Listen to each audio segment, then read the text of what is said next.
Hi, my name is Meg, and the name of my soap is Luludi, and that means flower. And there are a lot of flowers and herbs in the soap. This is the second year in a row I've made the Queen of Hungary.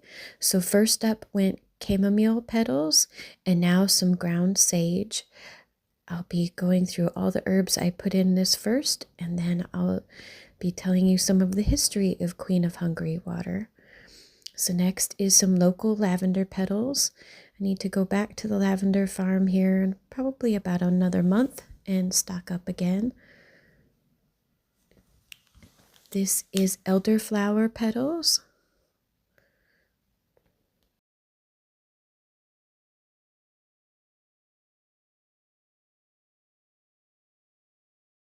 And next up is comfrey leaves.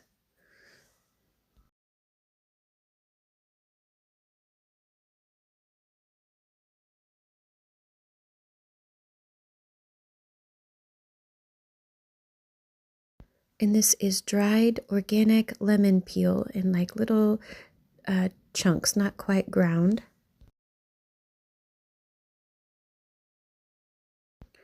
And organic lemon balm leaves.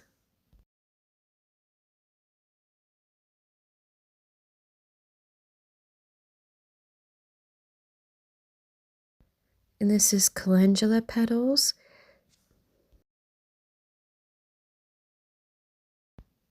And these are the last of last year's beautiful pink roses. I've saved all the petals.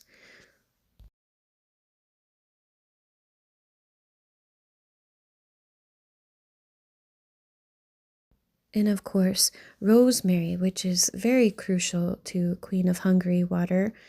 This is from my plant, my rosemary plant last year. I saved all the rest of it before it met its untimely death. I, for some reason, just cannot keep rosemary alive once it starts to get towards fall, not even in the house. And so then this all gets covered with extra virgin olive oil, and I will shake the jar and seal it up, and I put it in a crock pot half full of water on low for 6 hours. And I always enjoy this right here with the bubbles. That's the funnest part about making herb and flower infusions, is watching as the oil sinks down into it and it makes these fun bubbles. And the next day when I make the soap, I use rose clay for the coloring, and there'll be some of those flowers that I used in the infusion on top. And this year she got a little crown that I colored with yellow clay. So for the rest of the video, while you watch me make this, I am going to go into some of the history of it. I will link my last year's Queen of Hungary video, and where I tell a little fairy tale instead, a little folklore story. But for this one, I thought I would tell you some of the facts about Hungary water. Or it's sometimes called the Queen of Hungary's water, or spirits of rosemary. It was one of the first alcohol-based perfumes in Europe, primarily made with rosemary. The oldest surviving recipes called for distilling fresh rosemary and thyme with brandy, and then later formations contained wine. The exact date of the invention of Hungary water is lost to history, though some sources say it dates to around 1370 or the late 14th century. It is also equally unclear who in particular created it.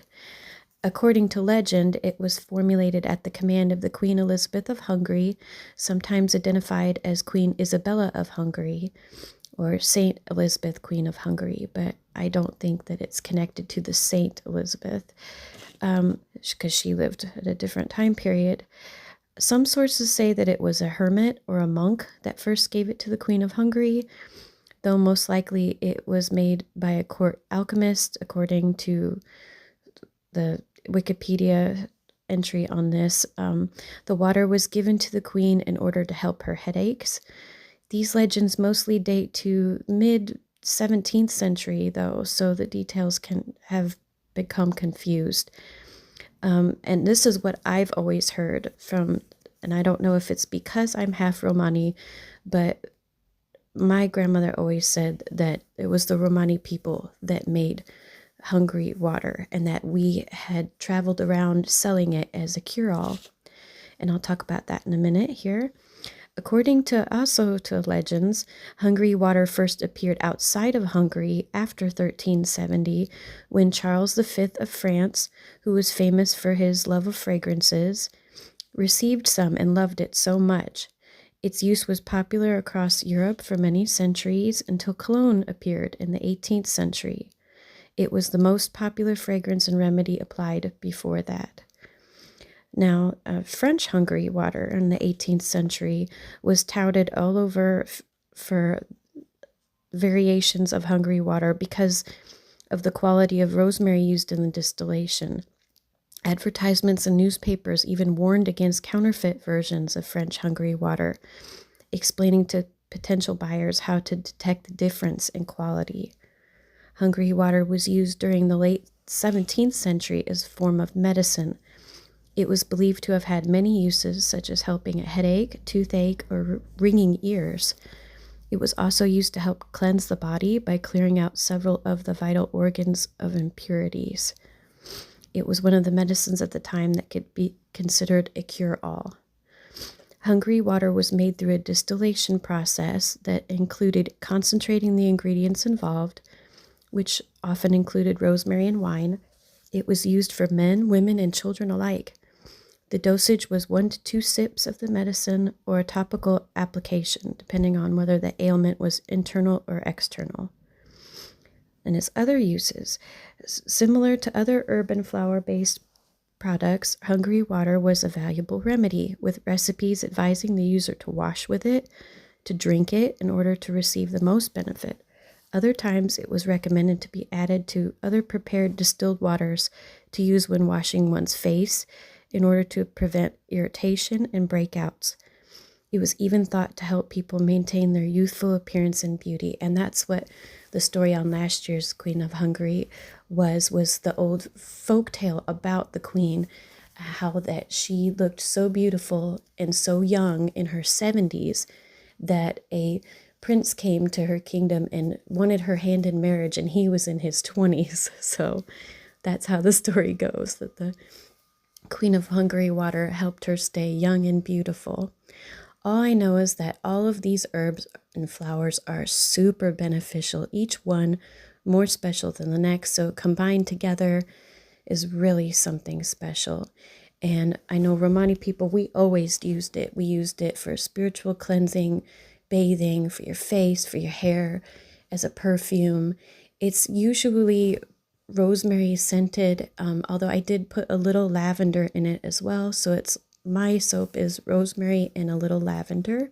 Smells fantastic. One of my favorite combinations. And I actually have extra batter when I made this to make my own bar that I've been using on my hands. And my hands are all dry from the end of winter up here. So it's been a wonderful one to wash my hands with. Anyway, I hope you enjoyed this video. Queen of Hungary water is usually made with witch hazel or vinegar or alcohol.